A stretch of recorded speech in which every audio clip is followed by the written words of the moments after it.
Housefull 5A को explain करेंगे और जानेंगे उसकी पूरी कहानी। लेकिन उससे पहले चैनल को सब्सक्राइब कर लीजिए ताकि आपको इसी तरह की लेटेस्ट और फ्रेश कंटेंट मिलते रहे। तो फिल्म की शुरुआत होती है लंदन के एक प्राइवेट यार्ड से, जहां रात में हमें काले कपड़े पहने हुए और व्हाइट मास्क के साथ एक किलर को दिखाया जाता है, जो कि एक डॉक्टर के पीछे पड़ जाता है। वह उसे मारना चाहता है। डॉक्टर अपनी जान बचाने की काफी कोशिश करता है, लेकिन वह इसमें नाकामयाब रहता है और आखिर में वह किलर जो है वह इस डॉक्टर को मार देता है। जिसके बाद कहानी जो है वह 2 दिन पहले शिफ्ट हो जाती है, जहां हमें रंजीत डोवरियाल के बारे में बताया जाता है कि रंजीत डोवरियाल लंदन के 7वें सबसे अमीर आदमी हैं और वह अपने प्राइवेट यार्ड पर 100वां जन्मदिन मनाने वाले हैं।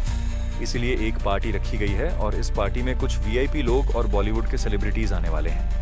तो 69 मिलियन पाउंड के मालिक रंजीत डोवरियाल इस पार्टी के यार्ड को पार्टी का स्पॉट बनाने वाले हैं। इस पार्टी को मैनेज करेंगे उनके बहुत सारे बोर्ड ऑफ डायरेक्टर्स और साथ ही हमें रंजीत की दूसरी बीवी का बेटा दिखाया जाता है, जिसका नाम देव है।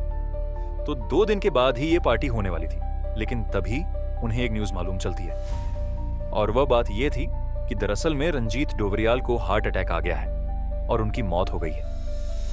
ये सुनकर तो सभी लोग हैरान रह जाते हैं, लेकिन सच बताऊं तो इनमें से बहुत सारे लोग तो रंजीत डोवरियाल के जाने का ही इंतजार कर रहे थे। वह लोग यहाँ पर रोने धोने का ढोंग करते हैं और तभी यहाँ पर रंजीत डोवरियाल की लॉयर आती है और उन सभी बोर्ड ऑफ डायरेक्टर्स को रंजीत डोवरियाल की होलोग्राफिक बिल बताती है, जिसमें रंजीत ने कहा था कि आप सभी लोग मेरे लिए बहुत मायने रखते हैं। देव जो है वह मेरी दूसरी बीवी का बेटा है। दरअसल में सारे board of director sir Ranjit sir का जाने का इसलिए इंतजार कर रहे थे क्योंकि उन्होंने सोचा कि अगर हमने रंजीत सर के लिए कुछ ना कुछ किया है तो उन्होंने उनकी बिल में हमारे लिए कुछ ना कुछ तो जरूर लिखा होगा। लेकिन रंजीत सर यहां पर सभी को सरप्राइज कर देते हैं क्योंकि उन्होंने अपनी बिल में देव का भी नाम नहीं लिखा था। उन्होंने तो अपनी पहली बीवी के बेटे जॉली के बारे में लिखा था कि मेरे चले जाने के बाद मेरी पूरी संपत्ति जो है वह जॉली की होगी। साथ ही उन्होंने यह भी कहा था कि मेरा बेटा जो है वह मेरे 100वें जन्मदिन पर यहां पर आने वाला है। अगर वह नहीं आता है तो यह सारी संपत्ति जो है वह आप लोग आपस में बांट लेना। लेकिन एक बात और, जॉली को आज तक किसी ने भी नहीं देखा है, वह सालों से लापता है, इसीलिए उसकी पहचान कैसे की जाए यह भी लिखा था। उसके बम पर एक निशान है, वह लेफ्ट हैंडेड है और उसकी पत्नी जो है वह फॉरेनर है। अब 2 दिन के बाद ही, मतलब कि रंजीत सर के पार्टी वाले दिन ही यहां पर जॉली की एंट्री होती है, जो कि अपना नाम जलाबुद्दीन बताता है और वो कहता ही नहीं कि मैं लेफ्ट हैंडेड हूं, मेरे बम पर निशान भी है और मेरी पत्नी जो है वह अफगानिस्तान से है। यहां पर बोर्ड ऑफ डायरेक्टर्स तो यही सोच रहे थे कि जॉली यहां पर ना आए, क्योंकि अगर वह यहां पर नहीं आता तो ये सारी संपत्ति जो है वह उनमें आपस में बंट जाती। कि तभी यहां पर हम दूसरे जॉली की एंट्री को देख पाते हैं, जो कि अपना नाम जलभूषण बताता है। वह भी अपने बम पर निशान बताता है और बताता है कि वह लेफ्ट हैंडेड है और उसकी पत्नी जो है वह श्रीलंका से है। तो अब बोर्ड ऑफ डायरेक्टर्स के लिए एक चुनौती थी कि आखिरकार यहां पर 2 जॉली हैं और उनमें से उन्हें एक का चुनाव करना है। कौन झूठा है, कौन सच्चा है, इतना सब कुछ वह सोच ही रहे थे कि तभी यहां पर तीसरे जॉली की एंट्री हो जाती है, जो कि अपना नाम जूलियस बताता है। वह भी यही कहता है कि वह भी लेफ्ट हैंडेड है और उसके बम पर निशान भी है और उसकी पत्नी जो है वह फॉरेनर है, मतलब कि वह नेपाल से है। जूलियस यहां पर दावा करता है कि वह असली जॉली है और बाकी के ये दोनों जॉली जो हैं वह नकली हैं। यह देखकर तो बोर्ड ऑफ डायरेक्टर्स अब पूरी तरह से हैरान रह जाते हैं कि आखिरकार असली जॉली कौन है, क्योंकि जॉली को आज तक किसी ने भी नहीं देखा है। तो अब ये तीनों जॉली जो हैं वह आपस में बहस करने लगते हैं और लड़ने भी लगते हैं। यह देखते हुए देव कहता है कि अब वह डिसाइड करेगा कि असली जॉली कौन है। इसीलिए वह अपने डॉक्टर से कहता है कि इन सभी के डीएनए टेस्ट किए जाए और मुझे कल सुबह 10 बजे इसकी रिपोर्ट भी चाहिए। लेकिन तब तक ये खबर बाहर नहीं आनी चाहिए कि रंजीत सर मारे गए हैं, क्योंकि अगर ये बात सभी को मालूम चल जाएगी तो स्टॉक मार्केट क्रैश हो जाएगा। इन्हें तीनों में से कौन नकली है और कौन असली है ये तो वो पता कर ही लेगा, लेकिन जो भी असली है उसको कोई प्रॉब्लम ना हो, इसलिए इन दोनों को भी पार्टी में लेकर आओ। और रात को सभी लोग रंजीत दोवरियाल के 100वें जन्मदिन में शामिल होते हैं और खूब पार्टी करते हैं। लेकिन इसी पार्टी में आखिरी पास्ता ने सभी की ड्रिंक्स में नशीली चीजें मिला दी थीं, जिस वजह से सभी को हैंगओवर हो जाता है। उन्हें रात के बारे में कुछ भी याद नहीं रहता है। और इसी रात को हम देखते हैं काले कपड़े वाले किलर को, जो कि सबसे पहले तो सीसीटीवी वाले रूम में जाता है। वहां से सारे सीसीटीवी फुटेज को डिलीट करता है। बाद में ये किलर जो है वह डॉक्टर की लैब में पहुंचता है। वहां पहुंचकर वह डीएनए सैंपल्स को डिस्ट्रॉय करने लगता है। और जब वह डिस्ट्रॉय कर ही रहा था कि तभी यहां पर डॉक्टर पहुंच जाता है। डॉक्टर यह देखकर यहां से भागने लगता है। किलर उसके पीछे भागता है और वह सबसे पहले तो उसके मुंह में पीनट डाल देता है। दरअसल में डॉक्टर को पीनट से एलर्जी होती है और आखिर में उस किलर ने डॉक्टर को बुरी तरह से मार दिया था। जब अगली सुबह हुई तो हम देखते हैं जूलियस को, जिसके साथ दरअसल में जलभूषण की बीवी थी। दोनों को रात को कुछ भी याद नहीं था, इसलिए दोनों ने साथ में रात बिता ली। यह देखकर यहां पर जूलियस पूरी तरह से हैरान था, क्योंकि उसके साथ तो उसकी पत्नी कांची होनी चाहिए थी, लेकिन यह तो जलभूषण की पत्नी शशिकला है। यह देखकर जूलियस सबसे पहले जलभूषण के कमरे में जाता है। जब वह वहां पहुंचे तो उन्होंने देखा कि जलभूषण तो दरअसल में जलाबुद्दीन की पत्नी जारा के साथ मौजूद था। और आज के हैंगओवर की वजह से यहां पर जलभूषण और जारा को भी कुछ भी याद नहीं है। तो अब बचे थे यहां पर जलाबुद्दीन और कांची। सभी को ऐसा लग रहा था कि जलाबुद्दीन के साथ जरूर कांची ही होगी, लेकिन हमें मालूम चलता है कि वहां तो जलाबुद्दीन के साथ आखिरी पास्ता था, जिन्होंने हैंगओवर के चलते साथ में रात बिताई थी। अब जब सभी लोग यहीं पर हैं, तो आखिरकार यहां पर जूलियस की पत्नी कांची कहां पर है? सभी लोग उसे ढूंढने लगते हैं, लेकिन यहां पर हम देखते हैं कि दरअसल में जलाबुद्दीन जो है वह जूलियस से ज्यादा फिक्र कर रहा था कांची की। जलाबुद्दीन तो यहां पर कांची को ढूंढते हुए काफी ज्यादा तड़प रहा था कि आखिरकार उसकी कांची कहां पर होगी।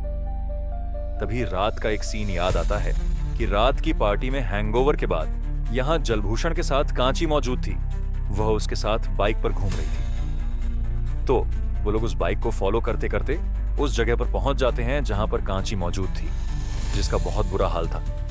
जिसके बाद इनका सामना होता है इसी ऑर्डर के तोते से, जो कि पास्ता का तोता है। और हाउसफुल 1 में जिस तोते को अक्षय कुमार ने मार दिया था, ये उसी का बेटा है। इस तोते को सब कुछ याद है कि मेरे पिताजी को इसी जॉली ने मारा था, इसीलिए वो बदला लेना चाहता था। लेकिन यहां पर भी उसके अपने पिता की तरह ही वैक्यूम क्लीनर से मौत हो जाती है।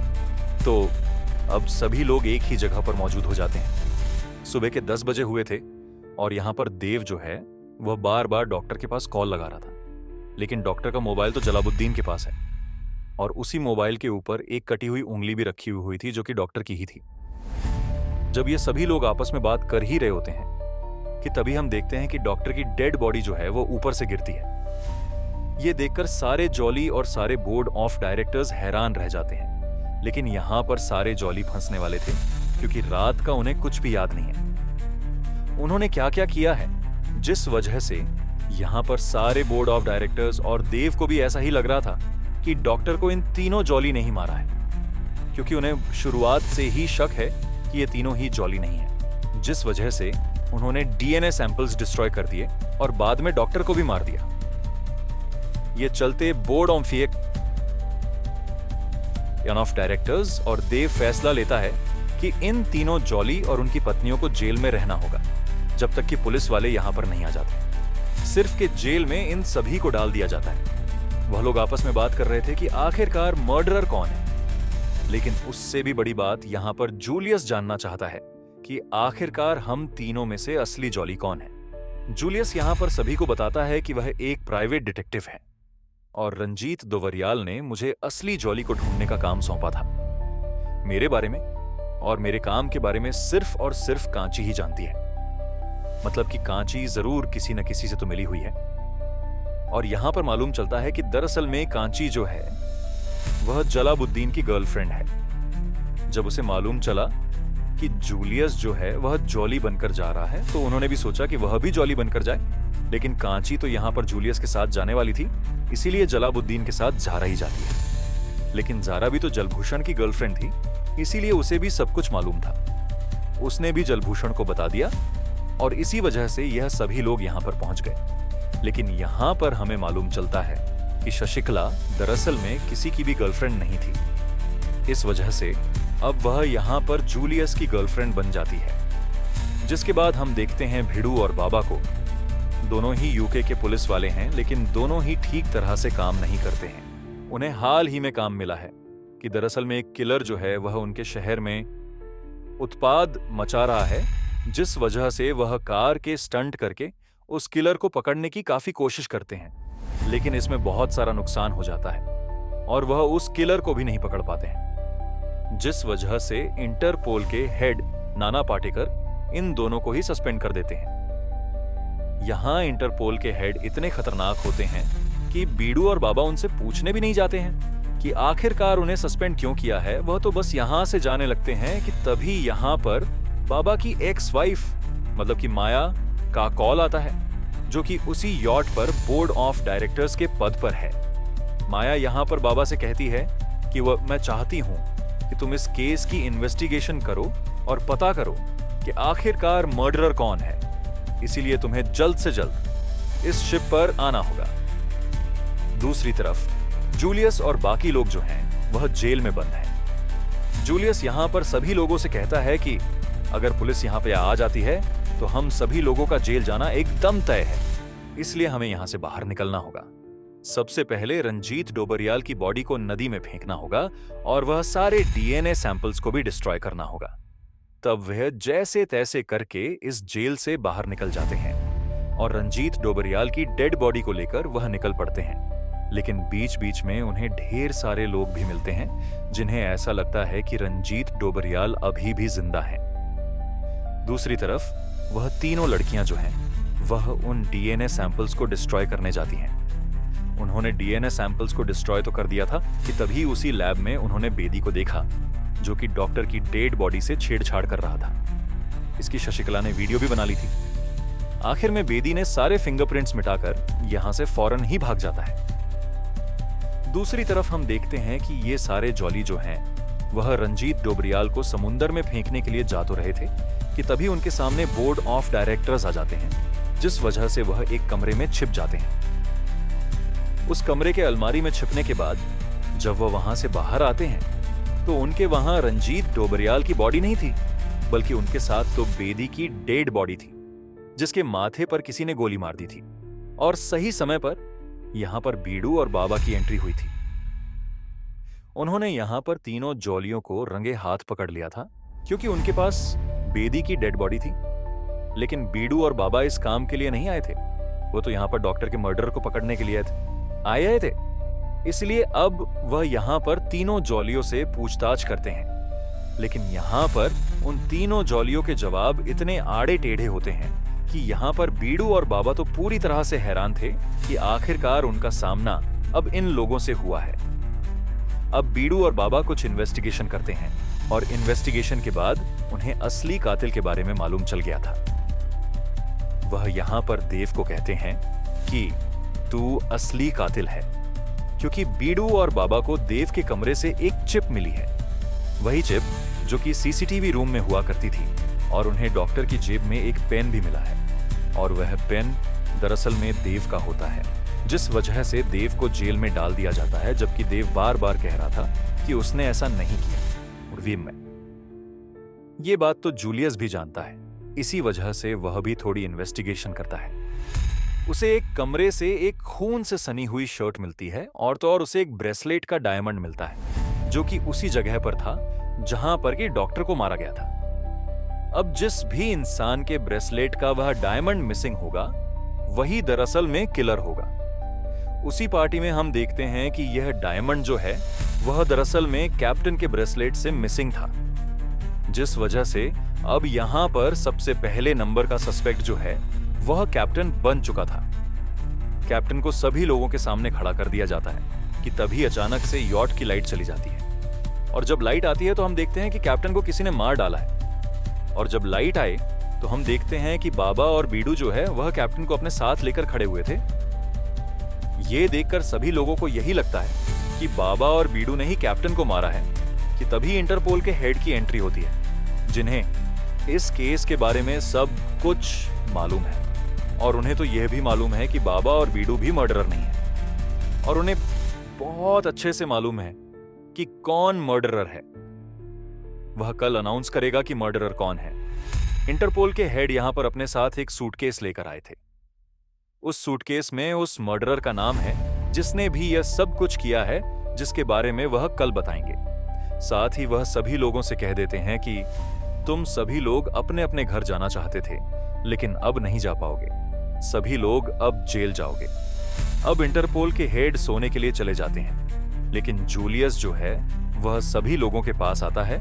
वह कहता है कि अगर इंटरपोल का हेड जिंदा रहा तो हम सभी लोगों की जिंदगी जो है वह खराब हो जाएगी। यह हमें जेल पहुंचाकर ही रहेगा, इसीलिए अच्छा यही होगा कि हम इस आदमी को मार डालें। रात को हम देखते हैं कि जब इंटरपोल के हेड मतलब कि नाना सो रहे थे, कि तभी हम उस किलर को देखते हैं जो कि नाना को मारने के लिए आया था। कि हम देखते हैं कि नाना सोए हुए नहीं थे, वह तो उसी किलर का इंतजार कर रहे थे। और जब वह यहाँ पर आया तो नाना उससे कहते हैं कि मुझे मालूम था तुम जरूर आओगे। तभी उस किलर का चेहरा दिखा जाता है। वो किलर दरअसल में कोई और नहीं बल्कि देव होता है। और यहां हमें यह भी मालूम चलता है कि नाना के साथ जूलियस भी मिला हुआ था। नाना ने जूलियस से कहा था कि इन सभी लोगों को भड़काओ ताकि वो किलर मुझे मारने के लिए आए और हम उस किलर को पकड़ लें। उस सूटकेस में कुछ भी नहीं था, लेकिन तभी हम देखते हैं कि उसी कमरे में एक दूसरा किलर आ जाता है जो कि काले कपड़े और व्हाइट मास्क पहना हुआ था। वो यहां पर देव को मारता है और भाग निकलता है। जूलियस उस दूसरे किलर को पकड़ने की कोशिश करता है और यहां हमें मालूम चलता है कि नाना के पास जो देव मारा गया है वो मरा नहीं है। वो तो बस एक्टिंग कर रहा था, क्योंकि दूसरा किलर और देव जो हैं वो आपस में मिले हुए हैं। दूसरे किलर के पास गन थी, इसीलिए वो जूलियस के ऊपर तान देता है। गोली चलाने के बाद बाबा और भीड़ उस गोली के सामने आ जाते हैं, लेकिन वो गोली बाबा और भीड़ को नहीं लगती। वो गोली तो जूलियस को ही लगती है, लेकिन वो बस उसे छू कर जाती है। तभी हमें रियल किलर के बारे में बताया जाता है। वो रियल किलर कोई और नहीं बल्कि जलभूषण होता है। जलभूषण अपनी सारी कहानी बताता है। वो कहता है कि देव और मैंने मिलकर यह सारा का सारा प्लान रचा था। देव और जलभूषण की 50% की डील हुई थी, और उस रात जब डॉक्टर को मारा गया था, उस रात दरअसल में देव जो है वो जलभूषण के डीएनए सैंपल को बदल रहा था कि तभी लैब में डॉक्टर पहुंच गया था। डॉक्टर ये बात सभी को बताने वाला था, इसीलिए देव ने यहां डॉक्टर को मार डाला था। अब बात आती है कि आखिरकार बेदी को क्यों मारा गया। दरअसल बेदी को भी मालूम चल गया था कि डॉक्टर को देव ने ही मारा है, इसीलिए देव को भी बेदी को मारना पड़ा। और जब डॉक्टर को मारा जा रहा था, उसी जगह पर कैप्टन भी खड़ा हुआ था। कैप्टन ये सारा नजारा अपनी आंखों से देखा था, और वो किसी भी वक्त यह बात सभी को बता सकता था। इसलिए जब यॉट की लाइट गई थी, तब चुपचाप यहां जलभूषण ने कैप्टन को भी मार डाला था। अब ये सभी लोग एक ऐसी जगह पर मौजूद थे जहां पर यॉट का एक बहुत बड़ा फैन लगा हुआ था, जो कि सभी चीजों को अपनी ओर आकर्षित कर रहा था, जिस वजह से इन सभी लोगों की जान खतरे में थी। लेकिन इससे पहले कि इन सभी लोगों की जान जा पाती, इन सभी लोगों को बचा लिया गया था। दरअसल में लीवर जो है वो किसी और ने नहीं बल्कि जॉली ने खींचा था, और वो दरअसल में असली जॉली था, जो कि बॉबी देओल थे। बॉबी देओल मतलब कि जॉली यहां पर सभी लोगों से कहते हैं कि मेरे पास तो 102 मिलियन पाउंड की संपत्ति है, इसलिए मुझे ये इतनी सी संपत्ति नहीं चाहिए, इसीलिए सारी संपत्ति आपस में ही बांट लेना। जिससे कि अब सभी लोगों के पास पैसा ही पैसा था, सिर्फ और सिर्फ जलभूषण और देव को छोड़कर, क्योंकि वो असली किलर थे, उन्हें तो जेल जाना पड़ेगा। जल्द ही हमारे टेलीग्राम चैनल पे हाउसफुल 5 मूवी अपलोड होगा, जिसको मूवी का मजा लेना है। टेलीग्राम चैनल को ज्वाइन कर लो।